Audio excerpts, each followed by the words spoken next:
Genius টুকি টাকিতে আমি জিনিয়া তোমাদের সকলকে বেঙ্গল ফিউশনে স্বাগত জানাই।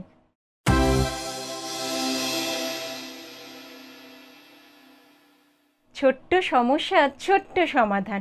আজকে আমার বিষয় হলো বিনা কসরতে কিভাবে বুঝবো যে ব্যবহৃত সিলিন্ডারে কতটা পরিমাণ গ্যাস আছে।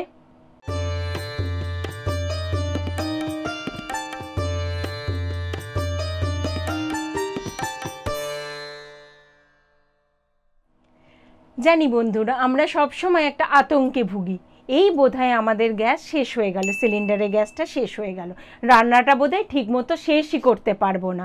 কোনো সময় তো সময়ের বেশ ভালো মতনই গ্যাসটা চলে, আবার কোনো সময় এরকমও হয় যে যতদিন আমরা ভেবেছি এতদিন চলবে তার অনেক আগে সিলিন্ডারটা শেষ হয়ে যায়। তো সত্যি আমরা এটাতে মহা বিপদে পড়ি। এটা তোমার আমার সকলের সমস্যা, ভেবেই পায় না যে কতটা গ্যাস থাকতে পারে।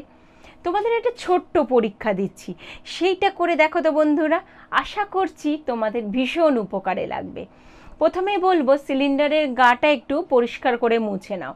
তোমরা বলতেই পারো সিলিন্ডারটা এত নোংরা থাকে, সত্যিই বেশিরভাগ সিলিন্ডারের গাটা এত বাজে অবস্থায় থাকে যে সেটাকে আর পরিষ্কার করতে ইচ্ছা করে না, কিন্তু নিজেদের স্বার্থেই না হয় করে নাও, এটাকে একটু পরিষ্কার করে নাও। ভিজে কাপড় দিয়ে পরিষ্কার করে নিলে খুব ভালো করে পরিষ্কার করে নেবে। যেই তোমার পরিষ্কারটা হয়ে যাবে কিছুক্ষণ পরে দেখবে কিছুটা অংশ খুব তাড়াতাড়ি শুকিয়ে গেল আর কিছুটা অংশ শুকাতে একটু দেরি হলো। তাহলে কি বুঝবে? যে অংশটা তোমার তাড়াতাড়ি শুকিয়ে গেল সে ততটাই তোমার ফাঁকা হয়ে গেছে গ্যাস, আর যে অংশটা তোমার তাড়াতাড়ি শুকায়নি সেইটা হলো গ্যাস ভর্তি আছে।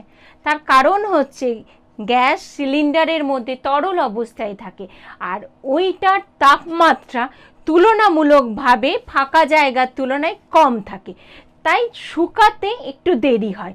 এই কারণে ওই জায়গাটা ভিজে থাকে। তখনই তুমি বুঝে ফেলবে তোমার সিলিন্ডারে কতটা গ্যাস আছে। তাহলেই বুঝতে পারছো, খুব তাড়াতাড়ি তুমি একটা হিসেব কষে নেবে, তাহলে আমার মাসের এতদিন চলতে পারে। কেমন লাগলো এই ছোট্ট এবং গুরুত্বপূর্ণ তথ্যটা? একবার পরীক্ষা করে দেখো, যদি মনে হয় সত্যি এটা খুব কাজের তাহলে সকলের মধ্যে শেয়ার করো। তোমাদের মতামত জানাও, আরও কোনো পদ্ধতি তোমাদের জানা আছে কিনা সেটাও লিখতে ভুল করো না। অপেক্ষা করো পরের আরেকটা টুকিটাকির জন্য। আজকে আমি জিনিয়া এখানেই শেষ করছি। নমস্কার।